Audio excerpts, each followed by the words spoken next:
नमस्कार, आप देख रहे हैं न्यूज़ नेशन और आपके साथ इस वक्त मैं लक्ष्मी उपाध्याय और मेरे साथ मौजूद हैं ज्योति तनेजा भसीन। जी तो आज चर्चा होने वाली है। देखिए, नई सरकार का शपथ ग्रहण हो गया है, सरकार का गठन हो गया है। अब मंत्रालय कौन से मिलेंगे, इस पर पूरे देश की नजरें टिकी हुई हैं क्योंकि बहुत महत्वपूर्ण मंत्रालय हैं। तो ये नरेंद्र मोदी 3.0 की सरकार है। तीसरी बार लगातार प्रधानमंत्री नरेंद्र मोदी ने पद और गोपनीयता की शपथ ली प्रधानमंत्री के रूप में। तो कल का दिन ऐतिहासिक दिन था, लक्ष्मी। बिल्कुल, देखिए कल का दिन ऐसे ऐतिहासिक दिन था और सबसे ज्यादा निगाहें अब कल के बाद आज पर टिकी हुई हैं क्योंकि आज प्रधानमंत्री नरेंद्र मोदी ने थोड़ी देर पहले ही अपने थर्ड टर्म का कार्यभार संभाला है और सबसे पहला जो उनका काम रहा, जिस पर सभी की निगाहें थी कि अपने थर्ड टर्म में सबसे पहला काम उनका क्या होगा, तो किसान सम्मान निधि की किस्त उन्होंने सबसे पहले जारी की है ये और फाइल को भी जो पास कर दिया गया है थर्ड टर्म में। 5 बजे बैठक होगी कैबिनेट की। ज्योति, सभी की निगाहें इस बात पर है कि किस मंत्री को किस मंत्रालय की जिम्मेदारी दी जाएगी और इसके अलावा जो 100 दिन का एजेंडा होगा उसमें प्रधानमंत्री के में 100 दिन के एजेंडे में क्या कुछ खास चीजें होंगी, इस पर भी नजर रहेगी। देखिए, कल रात को काफी देर हो गई थी, शपथ ग्रहण समारोह हुआ, सुबह सुबह हलचल हुई जब प्रधानमंत्री आवास से निकले, 7 लोक कल्याण मार्ग से निकले और सीधा साउथ ब्लॉक प्रधानमंत्री अपने कार्यालय में गए, उन्होंने कार्यभार संभाला। और देखिए, ये जो किसान निधि सम्मान की किस्त जारी करना है, ये अपने आप में एक संदेश देने की कोशिश है। देखिए, पहला काम किया है देश के किसानों के लिए, देश के अन्नदाता के लिए, उस अन्नदाता के लिए जो लगातार सड़कों पर उतरे हुए थे, विरोध प्रदर्शन कर रहे थे कि ये किस्म से प्रधानमंत्री ने बताने की कोशिश की है कि मुझे देश के अन्नदाता की फिक्र है। निश्चित तौर पर ये एक बड़ा संदेश है और देखिए लगातार अपने बड़े-बड़े मंचों से जब वो सभाएं कर रहे हैं तो भी उन्होंने कहा कि मेरी जो प्राथमिकता है किसान है, युवा है, महिलाएं हैं, गरीब है, मजदूर है, आखिरी अंतिम पंक्ति में खड़ा हुआ वो व्यक्ति है। तो जिन तक किसानों की पहुंचेगा जिन तक पहुंचेगी हमारी कल्याणकारी योजनाएं। योजनाओं की जो सौगात है, जो लाभ है, वो उन लोगों तक पहुंचेगा।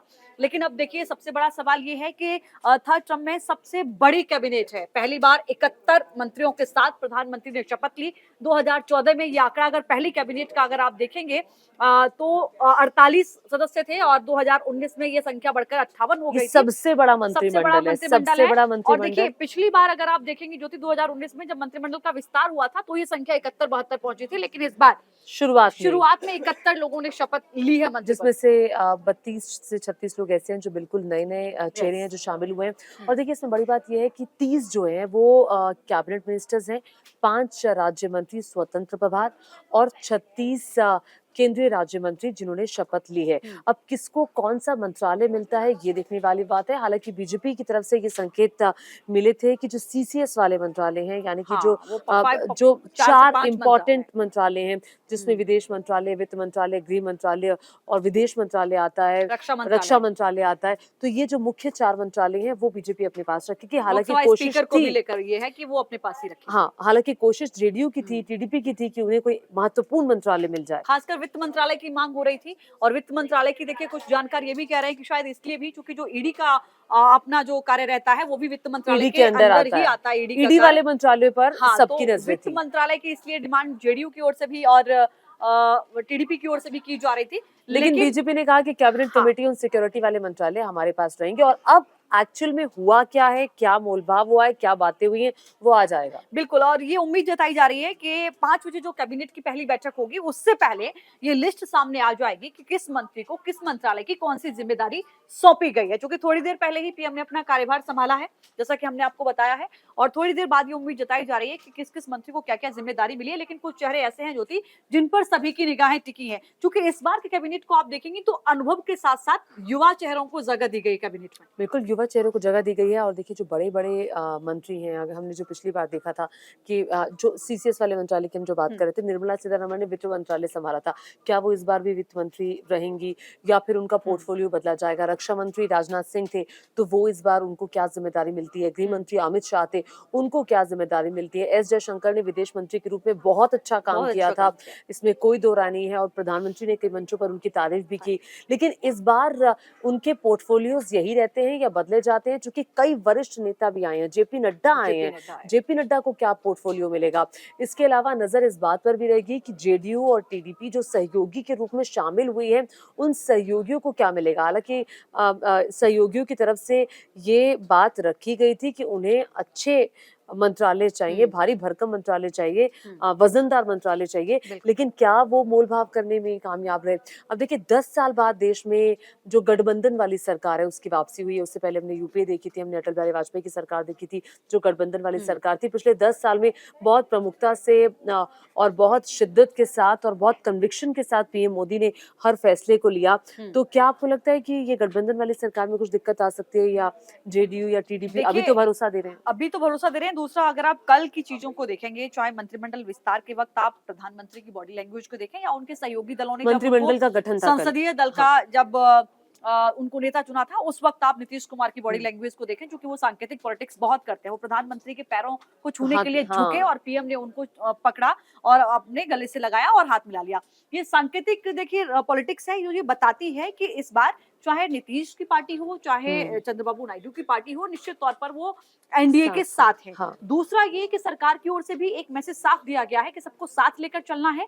ये जब मंत्रिमंडल गठन होगा, जब बंटवारा होगा मंत्रालय का, तब भी सामने आ जाएगा। और कल जब आप देख रही थी मंत्री पद की जब शपथ ले रहे थे सहयोगी दल भी, तो ये मैसेज था कि साथ सबका है, लेकिन झुकने को सरकार तैयार नहीं है। हाँ, झुककर सरकार नहीं मैसेज चलेगी। ये एक एटीट्यूड, ये एक मैसेज निश्चित तौर पर एनडीए के सभी दलों को दिया गया है। अब देखिए बहुत इंटरेस्टिंग चीज खुशबू ये है कि मतलब जो मैं देखना चाहती हूँ कि जेपी नड्डा, माफ कीजिएगा लक्ष्मी, जी। जेपी नड्डा साहब को कौन सा मंत्रालय दिया जाता है और चिराग पासवान को क्या दिया जाता है। मैं चिराग इसीलिए कह पासवान, रही थी कि जो नए चेहरे हैं, जो युवा हाँ, चेहरे हैं, उन पर चिराग कितना पास, भरोसा जयंत जताया चौधरी जाएगा। जो जुड़े हैं उनको क्या मिलता है, शिवराज सिंह चौहान को क्या सोशल मिलता है? मीडिया पर ये कहा जा रहा है कि क्या अनुराग ठाकुर की जगह आप चिराग पासवान को रिप्लेस होते हुए देखते हैं।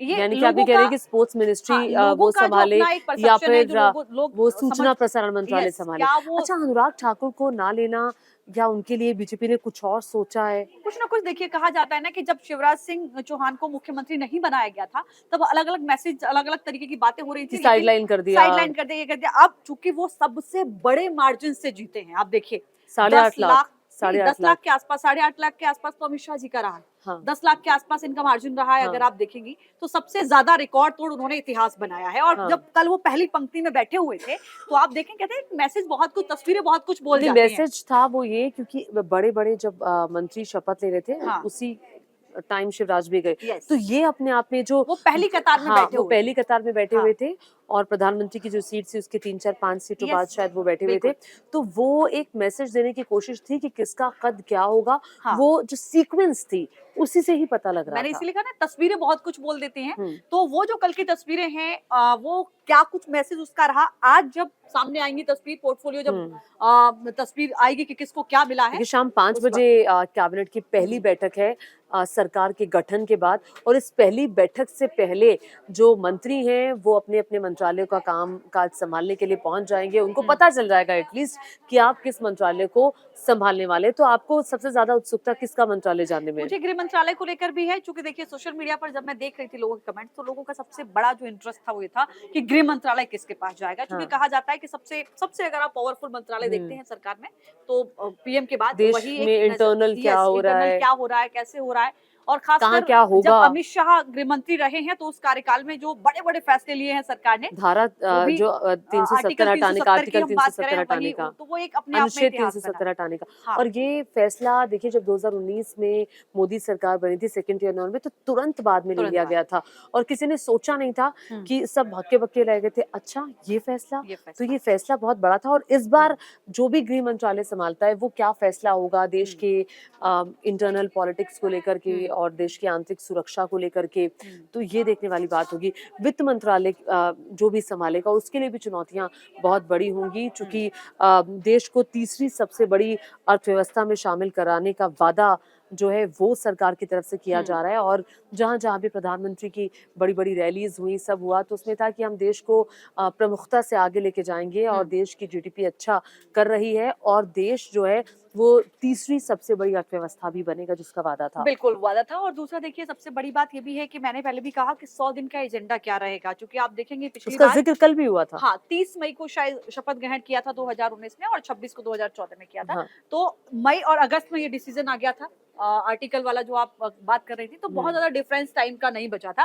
तो 100 दिन का जो एजेंडा होगा, उसमें क्या कुछ प्राथमिकताएं रहेंगी सरकार की, इससे एक तस्वीर साफ हो जाएगी कि सरकार किस मूवमेंट के साथ आगे बढ़ रही है। बिल्कुल मोमेंटम जो है वो दिखाई देगा, हम्म, क्योंकि प्रधानमंत्री की तरफ से कल जो चाय पर चर्चा सुबह 11:30 बजे की गई उन चेहरों के साथ जिन्होंने कल शाम में शपथ ली, एक हम्म, किस्म से बता दिया गया कि जो भी मंत्रालय आपको दिया जाएगा आप 100 दिन का एजेंडा बनाइए नहीं, और उस एजेंडे को आप जमीन पर उतारिए। हम्म, जनता को कुछ होता हुआ दिखना चाहिए, जनता को लगना चाहिए हम्म, कि हमने जिन्हें मैंडेट दिया है वो हमारे लिए दिन रात काम कर रहे हैं। प्रधानमंत्री ने एक और जिक्र किया था, अगर आप 10 घंटे काम करते हैं तो मैं 18 घंटे काम 18 करता हूँ। घंटे काम करता हूँ।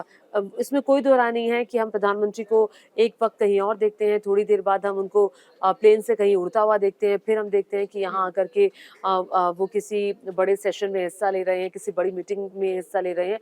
तो वो हमेशा से प्रधानमंत्री का रहा है, ये तरीका है, ये मोदी स्टाइल है काम करने का। बिल्कुल ठीक कहा आपने, ये तरीका है उनका, स्टाइल है काम करने का। और निश्चित तौर पर देखिए, आज जब ये चीज़ जो थी तय हो जाएगी कि किसको कौन से काम की ज़िम्मेदारी मिलती है, उसके बाद स्थिति बिल्कुल साफ़ होगी कि अब किस गति से, किस मंत्रालय में, किन-किन योजनाओं के साथ सरकार आगे बढ़ रही है। और सबसे बड़ा सवाल ये भी देखिए, आज आपने अमित शाह को भी सुना होगा, सीएए को लेकर जी। उनका बयान हो, यूसीसी को लेकर उनका बयान हो, हुँ, हालाँकि पीओके को लेकर भी तमाम तरीके की बयानबाज़ी हमने देखी है। हुँ। मुख्यमंत्री योगी आदित्यनाथ ने तो ये तक कह दिया था कि हम अगर पीओके सरकार लेकर बनी तो आएँगे। 6 महीने के अंदर आप उसका हाँ, रिजल्ट देखेंगे। लेकिन चूंकि अब आपको ये भी समझना होगा इन तमाम मुद्दों को रखने से पहले कि अब जो है वो पूर्ण बहुमत की बीजेपी की सरकार नहीं है, चूंकि आप एनडीए की सरकार चला रहे हैं। आप जी। सहयोगी दलों की विचारधारा को अपने साथ लेकर चलेंगे और अपनी विचारधारा उनके साथ लेकर आप मिलाने की कोशिश करेंगे। बिल्कुल। एक कहीं न कहीं एक कॉम्प्रोमाइज़ हाँ, सिचुएशन होगी, हाँ, क्योंकि सामंजस्य बिठाना नीतीश पड़ेगा, कुमार उसके की बाद तरफ आपको से डिसीजन लेने इस बात पड़ेंगे। के संकेत दिए गए थे कि एक हम्म, कॉमन मिनिमम प्रोग्राम जिसका ज़िक्र हम 2 दिन भी लगातार कर रहे हाँ, थे, वो होना चाहिए। हम्म, एनआरसी और सीएए को बाहर निकाल देना चाहिए। उसमें से क्या बीजेपी इस पर मानेगी? कॉमन मिनिमम प्रोग्राम होगा तो वो क्या होगा? क्या होगा? और उसमें क्या कौन-कौन से मुद्दे शामिल होंगे? किसानों के लिए क्या होगा? क्योंकि किसानों का एक बड़ा विरोध प्रदर्शन हमने देखा। और हम्म, उसके अलावा साफ तौर पर एक और जो बहुत बड़ा मुद्दा है वो सीए और एनआरसी को लेकर भी था, क्या उसको वो असाइड करेंगे?